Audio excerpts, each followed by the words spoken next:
Hello lovies, welcome to Sect by Eugene, a platform whereby we discuss mental health issues.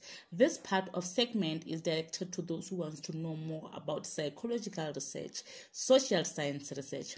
In today's video, we'll be discussing philosophical issues in research. Please feel free to ask questions about today's tutorial in the comment section below.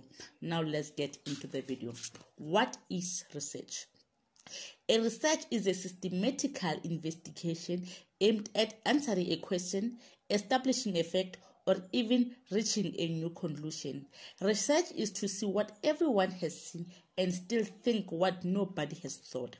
Then philosophy is the study of fundamental nature of knowledge, reality, and existence, especially where academic principle is concerned. When combining the two, research philosophy is a system of belief related to the development of knowledge and nature of that development. It is a belief of how data of a phenomenon should be gathered, analyzed, and how should be used. One movie to understand the research philosophy. When someone is doing research, they want to develop knowledge of a particular genre or field. Research philosophy relates to the development of knowledge, and at every stage of research, one makes a number of assumptions. The assumptions may include epistemological assumptions. Epistemology is all about human knowledge, nature of knowledge. Then there is ontology. Ontological assumptions. It looks at nature of realities. It looks at realities that are encountered in research. Then there is axiology. Axiological assumptions whereby it looks at value, nature of value.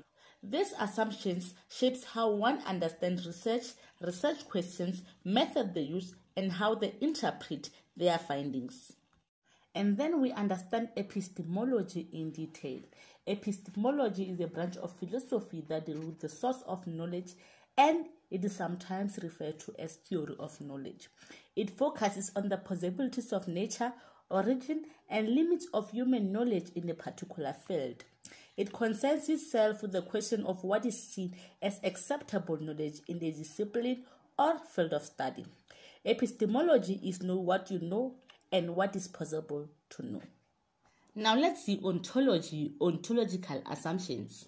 It concerns itself as the nature of reality and what can be known about it.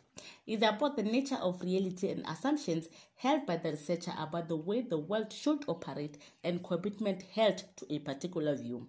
Ontological assumptions shapes choice of study based on how people view a phenomena and the world around it.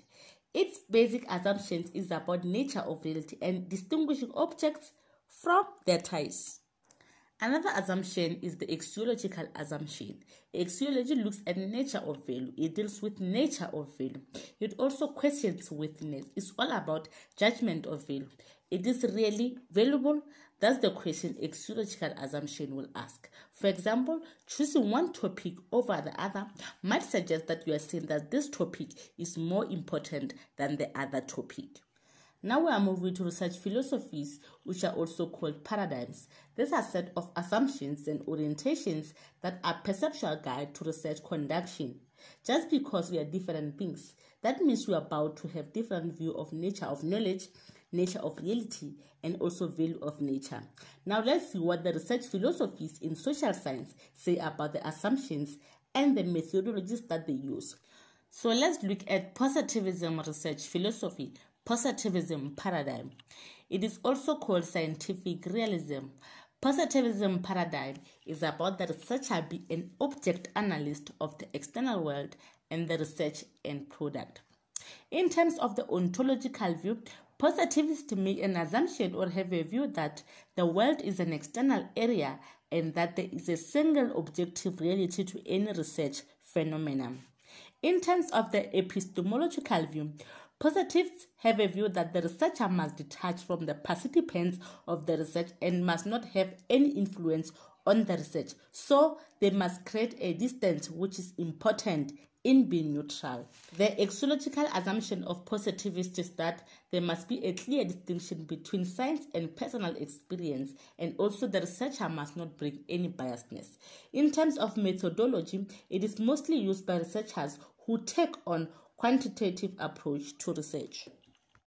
Now we are moving to interpretivism. Unfortunately, I can't say this word. I'm forcing my tongue to say this word, so it is what it is.